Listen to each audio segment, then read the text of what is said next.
KDV'nin 8'den 1'e düşmesinin herhangi bir önemi yok, tamam mı? Normal şartlarda zaten dolar geldi 13-14'ü buldu. Dolar zaten bundan bir ay önce 18 TL'den doların 13 TL'ye gelmesi gayet normal bir şey değildir ve insanlar yatırımlarını çoğunlukla kaybetti, tamam mı? Şimdi bu dolar 13 TL iken neden bu dolar 8 TL'ye inmedi? Bunu o zaman yapabilirlerdi. Dolar 18'e gelirken dolar bir kereden 13'e geldi. Bunu zamanında yapsaydılar şu an marketlerde KDV fiyat değişmez. Neden diyeceksin şimdi? Örnek atıyorum. Dolar kalktı mı adam KDV uygulamıyor ki. Adam dolarla eşyalar adam getiriyor. Ben geçen gün markete gitmişim. Markette yağ almaya gidiyorum. Adam diyor ki dolar yükselmiş. Yani bu dolar yükselmesi KDV'ye bağlı olan bir şey. KDV'ni koysa sen dolardan ne istiyorsun arkadaş?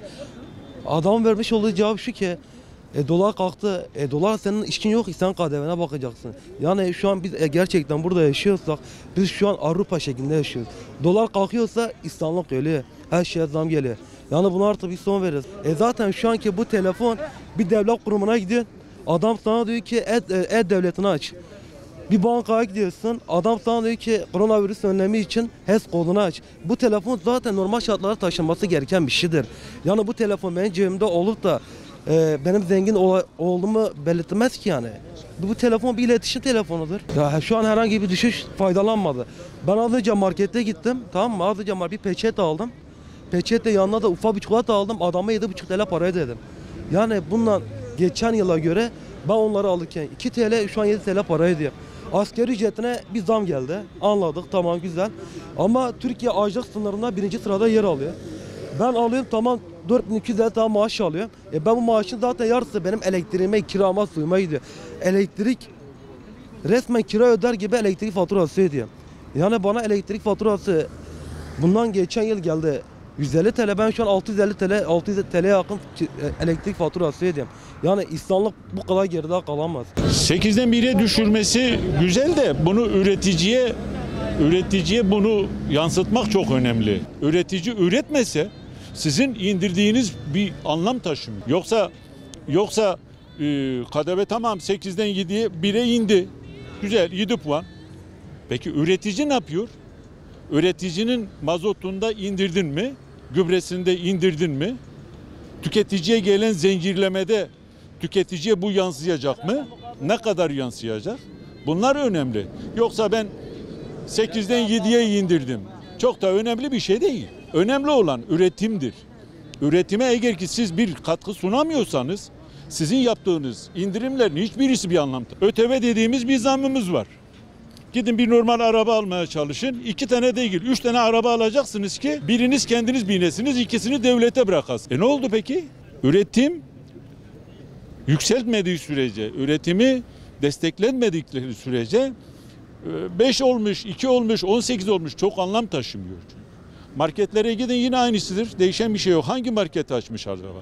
7'den 7'yi indirmiş.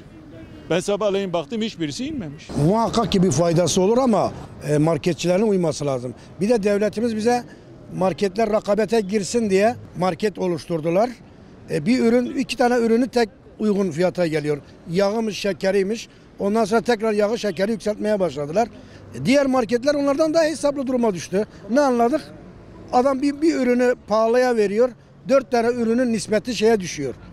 Yani adam mesela diyelim bir üründe 7-8 milyon fark alıyor. Diğer ürünlerde bakıyorsa ki düşmüş. Aynı şeye denklemek, yani kandırmacadan başka bir şey değil. Bir de bu mesela şey yazıyor. 16 milyon 795 veya da 95. Bunları kaldırın ya. 16 milyon 16. 1 milyon 100 bin lira fazla olsun. Değil mi? 100 bin lira fazla olsun. Ona küsurat kalsın ya. Kafamız karışıyor. Hangi ürünü kaç paraya alacağımızı şaşırıyoruz. Küçük yazıyorlar. Kilogram yazmıyorlar. Mesela 400 gramlık bir mamule işte 12 milyon diyor mesela. Halbuki onun kilosu 24 milyona geliyor, 25 milyona geliyor. Onu bilemiyorsun, farkında değilsin. Diyorsun işte yarım kilodur bu. Yani bir de o küsuratları kaldırsalar çok iyi olacak. 17.995 lira bu ne? 18 olsun. Daha rahat. KDV falan düşmedi. TÜİK tarafından düşürülmüşse eğer Cumhurbaşkanı'nın direkt kendi emriyle düşürmüşlerdir. KDV'nin düştüğüne inanmıyorum. Eğer bunu TÜİK söylüyorsa yine inanmıyorum. Fiyatların hiçbirine yansımadı. Eğer fiyatlara nasıl yansıdığını söylüyorsanız fiyatlar gitgide artıyor. Düşüş olarak yansıdığını söylüyorsanız bana düşük olarak yansımadı. Sadece arttı fiyatlar. Her gün artıyor gerçi. Bugün değil, her gün artıyor fiyatlar. Hani kooperatif marketlerden bahsediyorsanız mesela, yani örnek olarak ben oraya da gittim. Orada da hiçbir şey düşmemiş. Hani kooperatif marketlerle diğer herhangi kurumsal marketlerdeki ürünleri kıyaslarsak hiçbirinde bir fark yok yani. KDV'nin düştüğünü nereden, hani kim böyle bir şey söylüyor, ben onu da bilmiyorum yani. Neye göre söylediniz bunu siz? Hiç yansımadı. Daha şu an marketlerden geliyorum. Gittikçe yükselmiş. Yani hiçbir indirim yok, bir şey yok. Millet perişan. Vatandaşlar epey zorluk durumda yani. Bir gün öncesinde her şey zaten planlanmıştı. Şu an ben yumurtaya bakıyorum. Yumurta normalde herhalde KDV %7'ye düştü. Gittikçe yukarı çıkmış. 42 lira, 43 lira olmuş. Ha nerede indirim, neresinde bunun?